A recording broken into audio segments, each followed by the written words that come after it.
vídeo que eu já deveria ter feito há muito tempo.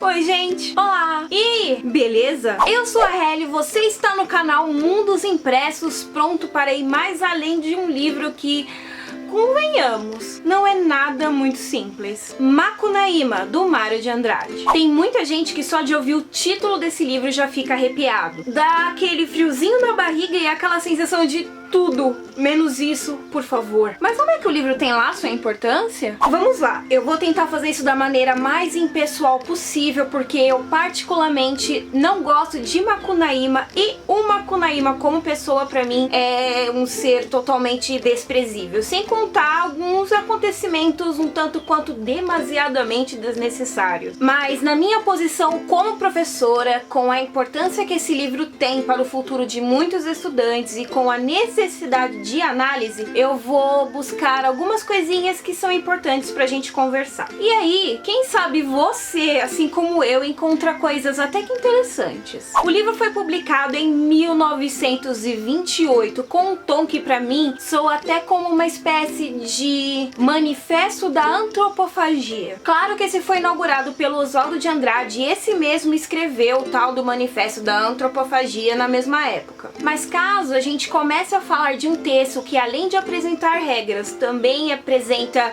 exemplos, é de Macunaíma que precisamos falar. Antes de a gente partir para a obra propriamente dita, antes de tudo você precisa entender o que raios que foi esse movimento da antropofagia. Vamos voltar um pouquinho mais no tempo e lembrar que o modernismo se iniciou no momento em que artistas, pintores em geral, autores e tudo mais estavam cansados de tudo que era produzido aqui no Brasil ter forte influência internacional. Não havia o que a gente chama de personalidade, porque tudo que faziam se baseava em algo que vinha de fora. Como se toda a nossa produção de arte se alimentasse de algo que, na verdade, não era nosso. Sem coincidência alguma, a palavra antropofagia vem do grego antropos, que significa se alimentar de homens. Em um ritual até mesmo macabro que fazia pessoas comerem outras por acreditar que o ato de devorar a carne alheia fazia com que você também tomasse para si as inteligências, os conhecimentos, as experiências dessa tal outra pessoa. Bem louco, né? Em um exemplo ilustrativo e um tanto quanto explícito demais,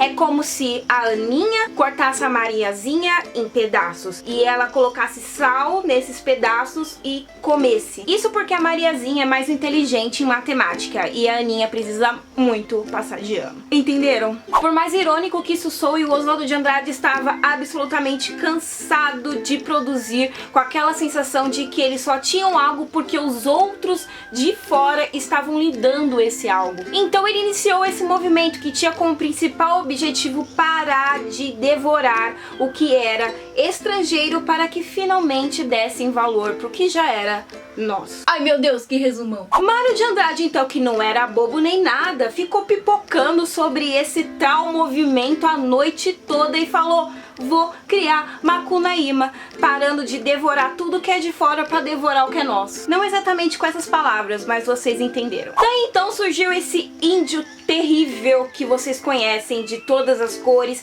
que nada mais é do que uma exemplificação do que é ser brasileiro. Índio mesclado com negro, mesclado com branco, que deu origem ao que nós somos hoje. O primórdio do povo brasileiro, que foi surgindo a partir do índio que daqui tomava conta. Bem melhor que os portugueses, temos que admitir. Macunaíma vai contar a história de quem dá nome à obra, e ele tem mais 2 irmãos. Quando a mãe dele morre, o Macunaíma recebe uma espécie de amuleto, só que como ele é o ser mais descuidado e preguiçoso do planeta Terra, ele acaba perdendo. Em um resumo bem resumido, porque não é o nosso foco aqui nesse vídeo, o Macunaíma, a quem o Mário de Andrade chama ironicamente de herói, passa a rondar o país inteiro em busca desse tal amuleto perdido. O mais importante a comentar é que nenhuma das aventuras que o Macunaíma viveu foram desejadas ou sequer premeditadas. Macunaíma é extremamente preguiçoso, então 9 a cada 10 frases que ele raramente fala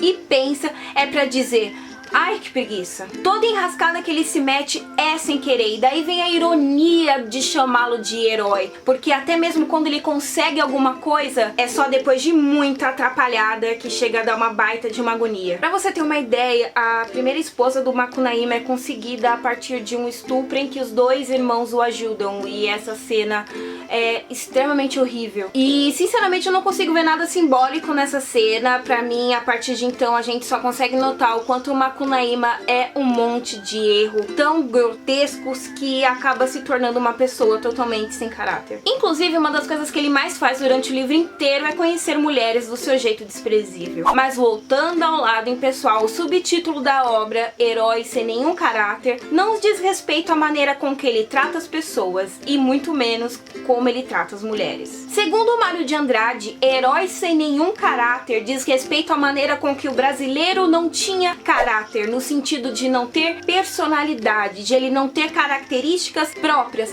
porque tudo que era feito aqui no Brasil vinha de fora. Então como é que a gente ia ter uma espécie de caráter, ou uma espécie de aparência, ou uma espécie de ideologia se a gente não valorizava o que era interno, o que era nosso? Confesso pra vocês que eu li a obra com um certo desprezo e questionei sua importância diversas vezes, porque pra mim conta a história de uma pessoa com atitudes sujas, mas fazendo uso de certos textos de apoio, até mesmo cartas escritas pelo próprio Mário de Andrade, eu vi certas coisas que a gente precisa conversar. Eu ouso dizer que não é pessoa no mundo que tenha compreendido essa obra em sua totalidade, nem mesmo o autor. Me soa impossível compreender toda e qualquer referência em sua profunda e mais total essência, por mais viagens e viagens que o próprio Mário de Andrade fez para escrever a obra. A obra é uma grande mistura da cultura indígena brasileira, sobretudo a que vem do norte do país, nos remetendo sempre ao fato de que nós brasileiros somos uma grande mistura. Há termos de dezenas de tribos, dezenas de povos, que a todo tempo vão sendo mesclados, misturados à vida do Macunaíma conforme ele vai viajando pelo resto do país. Então quando a gente lê a obra do Macunaíma, a gente tem a sensação de que ele é um resultado imenso de uma série de estudos que o próprio Mário de Andrade fez. Só que ele mesmo se recusa, e em uma das cartas nesse livro ele até mesmo diz que em hipótese nenhuma ele gostaria que seu livro fosse usado para estudos. Para ele, Macunaíma surgiu de simples férias descontraídas em que ele gostaria de criticar um pouco a maneira com que o brasileiro deveria deixar o que é de fora lá fora e ver quanto de coisa que a gente já tem aqui dentro. Sem contar que outro fato curiosíssimo que a gente precisa conversar sobre essa obra aqui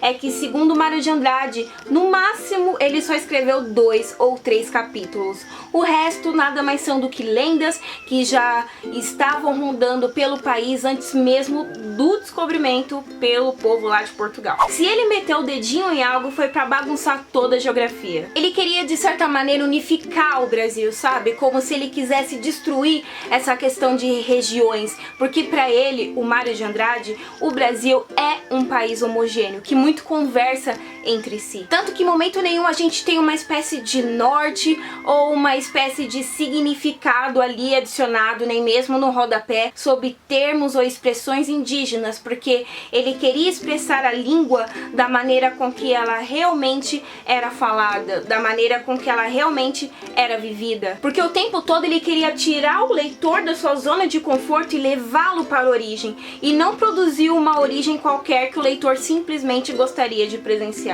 É como se o livro fizesse um caminho inverso, sabe? E daí vem uma percepção própria. Geralmente a gente pega um livro para nos entreter, nos distrair, como se ele fosse um objeto. Mas lendo Macunaíma, me passou a sensação de que o objeto se torna o próprio leitor, que se vê de repente inserido em um ambiente que é aparentemente novo e absolutamente incomum, por assim dizer. Como se ele não fosse inserido ali dentro para ser agradável. Macunaíma não chega para agradar, ele vem para incomodar, questionar. É como se ele fosse uma ferida na pele do brasileiro que se sente europeu, para que ele olhe dentro dentro de si e veja que ele não é aquilo que ele pensa ou que deseja ser. O Mário faz uma série de exigências que pra mim são legítimas por ele ser o autor. Mas ouso dizer, na minha experiência como leitora, que por mais que ele não quisesse caracterizar o Macunaíma como brasileiro e uma série de outras simbologias, é exatamente isso que eu vejo. Por mim, eu tenho um livro nas mãos que é total e absolutamente intencional, como se ele tivesse planejado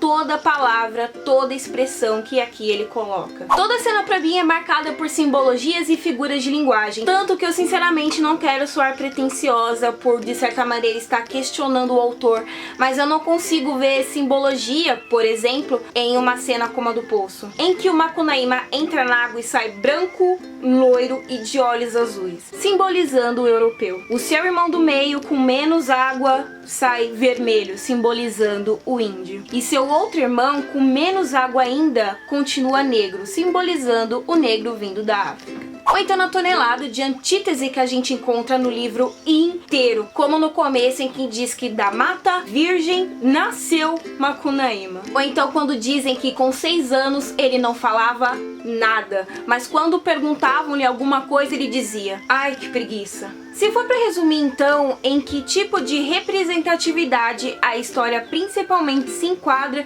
eu diria que com certeza é de cunho nacionalista, mas não com um cunho saudoso ou idealizador que a gente viu tanto durante o romantismo. É um livro cômico que surge com o intuito de alfinetar o brasileiro como cidadão, como falante e como alguém que atua na sociedade, em detrimento do que vem de fora, principalmente porque os ambientes têm um tom folclórico muito intenso, com muita árvore, com muita natureza, com muitos índios, com muitos rios. Sinceramente, eu aconselho vocês a darem uma lida ou ao menos uma olhada nessa edição aqui da Penguin, porque vem textos de apoio, inclusive cartas do próprio Mário de Andrade que vão te dar um norte belíssimo para uma análise. Essa edição é mega blaster, fácil de encontrar, inclusive em bibliotecas públicas, então procurem por ela, nem que seja só para você se encontrar, sabe, com a voz do Mário de Andrade falando sobre a sua própria obra. De qualquer maneira, eu espero que tenham gostado. Eu sei que vídeos de análise são mais longuinhos, mas eu especialmente gosto de fazê-los para quem tá precisando,